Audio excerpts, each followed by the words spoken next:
France. La lumière du matin effleurait la ville de Thiès. Dans une maison modeste, un jeune garçon observait son père relire un vieux journal, pendant que sa mère préparait le petit déjeuner. Ce garçon, c'était Ousmane Sonko. Rien, à cet instant, ne laissait présager qu'il deviendrait plus tard l'un des visages les plus marquants de la politique sénégalaise. Mais déjà, dans ses yeux, on lisait la curiosité, la rigueur et cette soif d'apprendre qui allait tracer sa route. Son enfance se déroule dans la discipline et le respect du travail bien fait.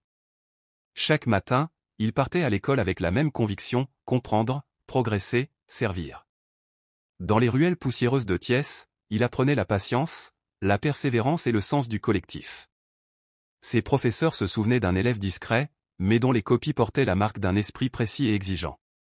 C'est là, entre les livres d'économie et les soirées d'études à la lampe, que se forge la première étincelle, celle du service public. Quelques années plus tard, après un baccalauréat obtenu avec mérite, il s'oriente vers la comptabilité et l'administration publique. Ce choix n'a rien d'anodin. Il veut comprendre comment l'argent de l'État circule, comment les ressources d'un pays peuvent être utilisées pour servir ou trahir son peuple. Loin des discours, Sonko veut des chiffres, des faits, des preuves. Et c'est ainsi qu'il entre dans ce monde complexe, celui de la fonction publique. Son premier poste le mène à la Direction générale des impôts et domaines. Un univers rigide, où les règles se croisent avec les influences, et où chaque décision peut cacher un intérêt. Jeune inspecteur des impôts, il découvre la réalité du terrain, des entreprises qui contournent les taxes, des dossiers maquillés, des pressions silencieuses venues d'en haut. Mais Sonko n'est pas du genre à détourner le regard. Très vite, il se distingue par sa rigueur. Les contribuables le redoutent, certains collègues l'admirent, d'autres commencent à le surveiller. Son exigence n'était pas faite pour plaire à tout le monde. Dans le silence des bureaux, il commence à voir ce que peut oser nommer les failles du système fiscal sénégalais. Des milliards échappent à l'État pendant que les plus pauvres croulent sous les taxes. Cette injustice le frappe en plein cœur. C'est là que naît sa sensibilité à la justice fiscale, un idéal qui ne le quittera plus jamais. Année après année, il gravit les échelons. Ses supérieurs reconnaissent sa compétence, mais son indépendance dérange. Dans chaque poste, il apprend à observer les alliances tacites, les zones d'ombre, les décisions qui ne s'expliquent jamais vraiment. Il comprend que le véritable pouvoir ne se trouve pas toujours dans les textes de loi, mais dans ceux qui savent les contourner. Sonko aurait pu fermer les yeux, profiter du confort du système, et grimper en silence. Mais à l'intérieur, une voix l'empêche de céder. Cette voix lui répète que servir l'État, c'est avant tout servir le peuple. Alors il commence à parler, à écrire, à dénoncer. Pas contre les hommes, mais contre les dérives.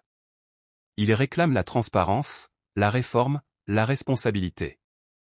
Et c'est à ce moment précis que son destin bascule. Car lorsqu'on parle trop fort dans un système construit sur le silence, on devient une cible. Mais Sonko n'a pas peur. Il sait qu'il a quelque chose que d'autres ont perdu, la conviction.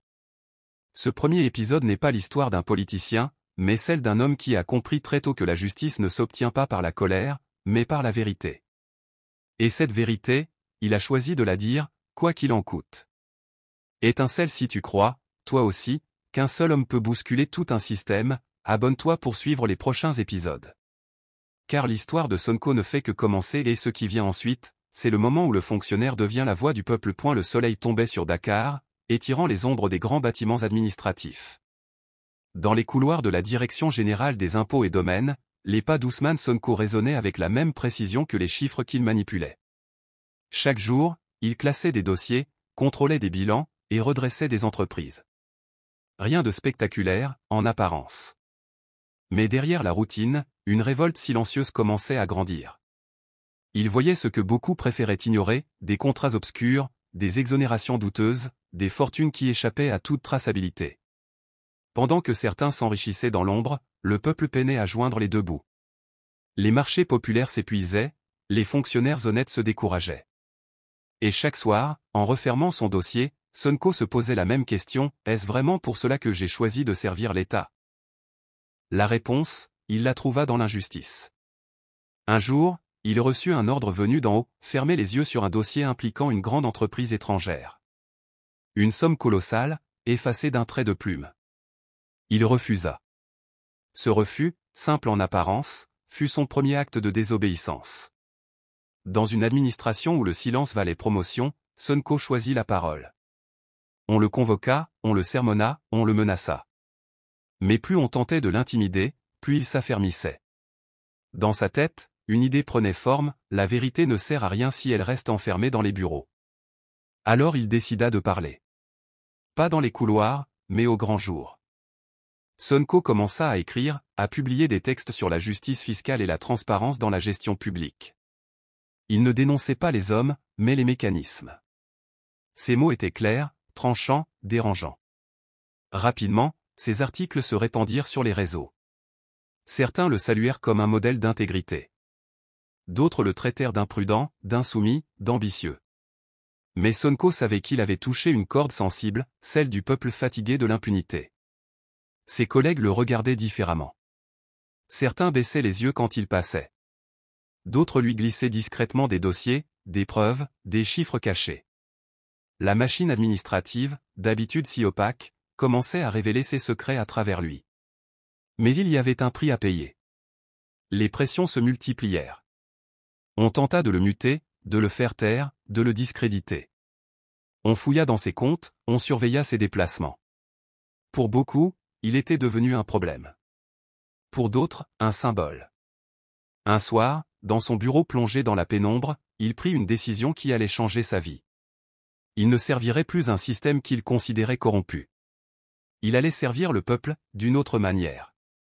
Il rédigea une dernière note de service, rangea ses dossiers, et quitta le bâtiment sans se retourner. Devant lui, la nuit de Dakar brillait d'un feu étrange, comme une promesse de combat. Il savait qu'il venait de franchir la ligne. Le fonctionnaire était mort. Le citoyen engagé venait de naître. Dès lors, il prit la parole librement. Dans les radios locales, dans les universités, dans les rues. Il parlait de chiffres, de lois, mais surtout de dignité. Sa voix portait celle de millions de Sénégalais qui n'avaient jamais eu la leur. Il disait : un pays qui ne contrôle pas sa richesse ne contrôle pas son destin. Ce fut le début d'un mouvement. Les jeunes, les enseignants, les travailleurs commencèrent à l'écouter. Pas comme un politicien, mais comme un frère qui disait tout haut ce qu'il ressentait tout bas. Sonko était devenu le fonctionnaire rebelle, celui qui refusait de se taire face à l'injustice.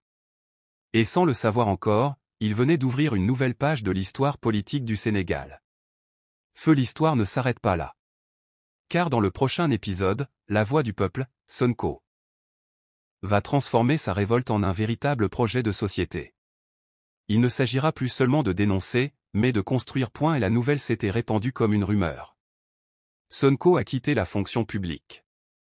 Dans les cafés, les bureaux et les marchés, on en parlait à voix basse, comme d'un geste fou, ou peut-être courageux. Certains disaient qu'il avait tout perdu. D'autres, qu'il venait de tout gagner, sa liberté. Les semaines suivantes furent étranges. Privé de son bureau, de sa routine et de ses collègues, Ousmane Sonko ressentait un vide. Mais ce vide allait devenir un espace. Un espace de réflexion. Un espace d'action. Chaque matin, il s'asseyait à la même table, un carnet noir devant lui. Il y écrivait non pas des chiffres, mais des idées. Des principes. Des valeurs. Justice, transparence, souveraineté. Des mots simples, mais lourds de sens. Peu à peu, ces mots allaient devenir les fondations d'un mouvement. Tout a commencé par des discussions informelles. Quelques amis, d'anciens collègues, des étudiants. Ils se réunissaient dans de petites salles, parfois dans des cafés, parfois dans des maisons. Ils parlaient du Sénégal, de ses richesses, de ses blessures. De ce pays où les ressources partent à l'étranger, pendant que les jeunes partent, eux aussi, faute d'avenir. Et dans cette fatigue collective, Sonko entendit un souffle, la voix du peuple. Il comprit alors que la politique n'était pas un privilège réservé aux puissants, mais un devoir des conscients. Et dans un silence chargé d'histoire, il annonça : nous allons créer un mouvement. Pas un parti pour les élections, mais un mouvement pour la nation. C'est ainsi que naquit PASTEF, les Patriotes du Sénégal pour le travail, l'éthique et la fraternité. Un nom long, presque naïf pour certains, mais derrière chaque mot se cachait une idée précise. Le travail, parce que rien ne se construit sans effort. L'éthique, parce que la corruption détruit les peuples plus sûrement que la pauvreté. Et la fraternité, parce qu'aucun combat n'a de sens sans solidarité. Rapidement, les jeunes s'en emparèrent. Dans les universités, sur les réseaux sociaux, dans les rues, un nouveau langage apparaissait, celui de la dignité. Les meetings improvisés ressemblaient plus à des débats citoyens qu'à des campagnes électorales. On y parlait de souveraineté économique, de justice fiscale, de transparence, d'avenir. Et surtout, on y parlait sans peur. Sonko, debout face à la foule, ne promettait rien d'irréaliste. Il disait seulement : ce pays ne changera pas si vous attendez que d'autres le fassent pour vous. Le pouvoir, c'est vous. Ces mots traversaient les frontières. Ce n'était plus un discours, c'était un appel. Mais dans les hautes sphères du pouvoir, ce réveil n'était pas bien vu. Les anciens collègues devenus cadres supérieurs observaient, inquiets. Les services secrets prenaient note. Les ministres en parlaient entre deux réunions. Ce garçon devient dangereux, il parle trop au peuple. Et bientôt, la riposte commença. On l'accusa d'être un agité, un populiste, un provocateur. Des contrôles fiscaux ciblés apparurent, des rumeurs circulèrent, des menaces voilées s'intensifièrent. Mais chaque tentative de le faire taire ne faisait que renforcer son image.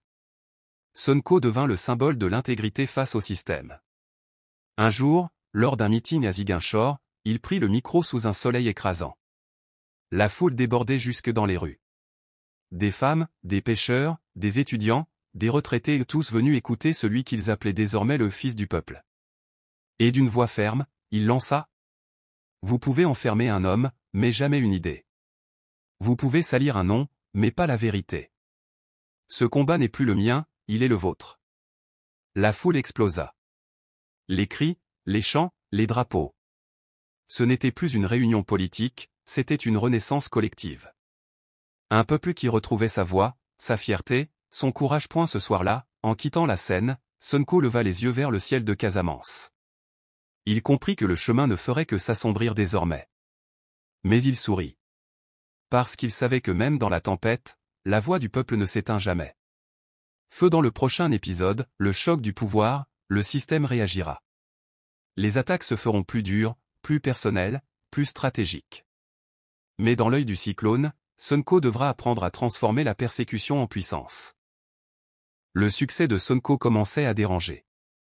Ses mots, ses rassemblements, sa popularité montante, tout cela faisait trembler les murs feutrés du pouvoir.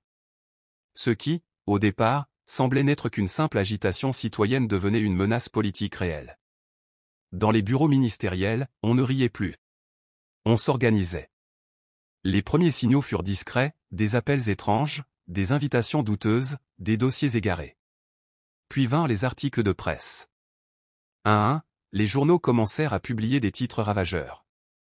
Sonko financé par l'étranger ? Un ex-fonctionnaire au passé flou.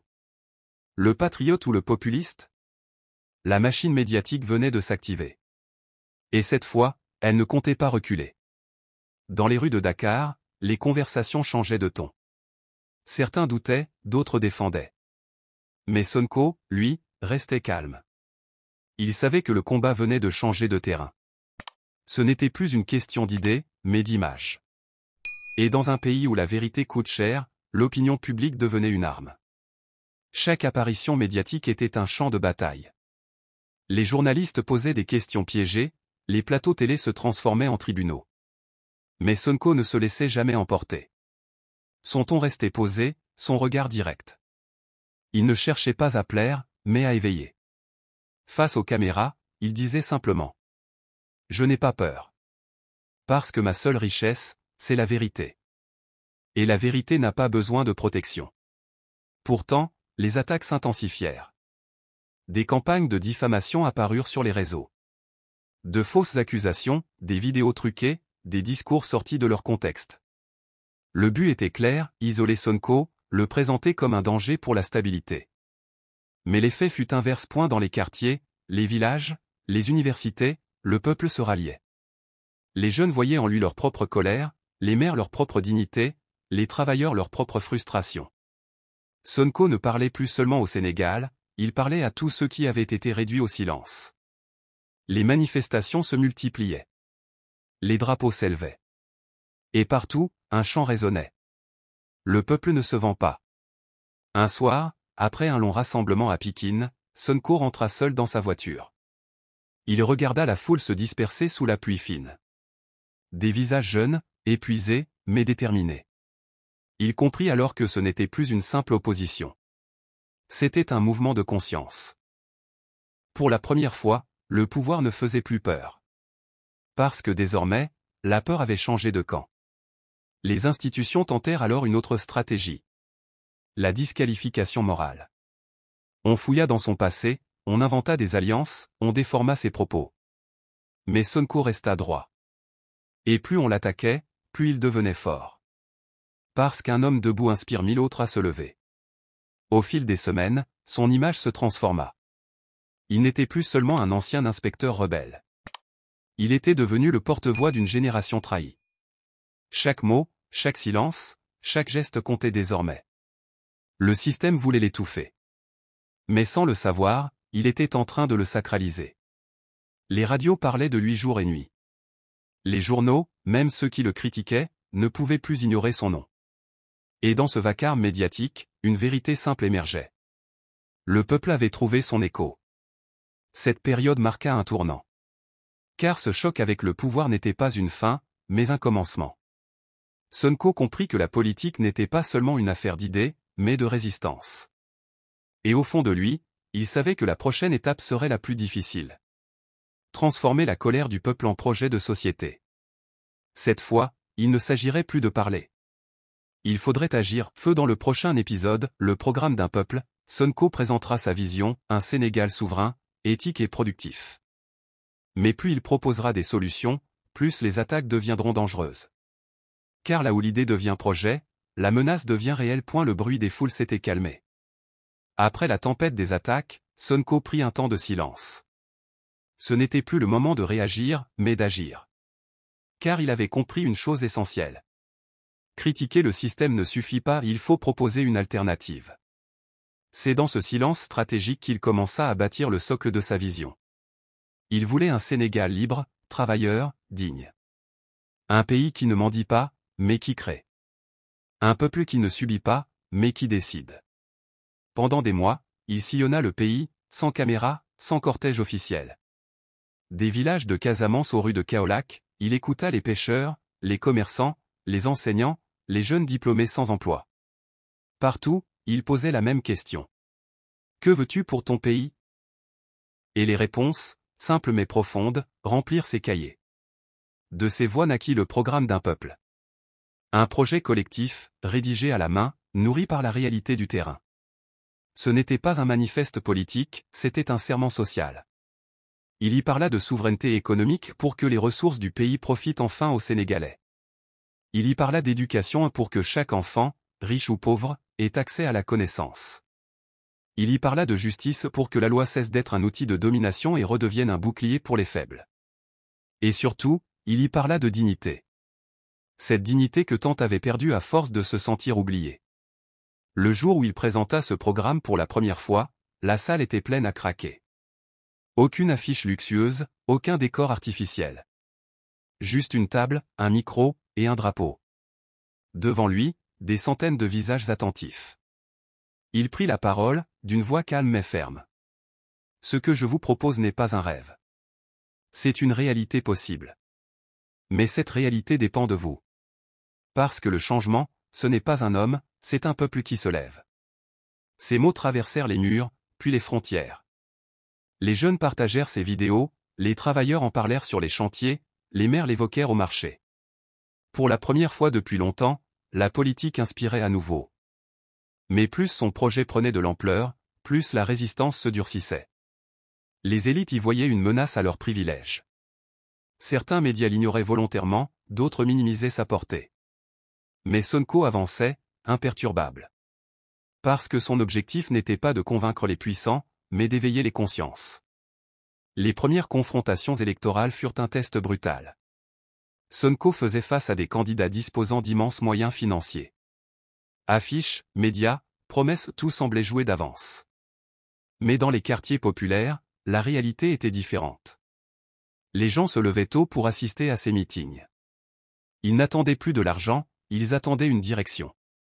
Et cette direction, il la leur donnait. la campagne prit des allures de mouvement populaire. Les chants, les couleurs, les drapeaux rouges et verts.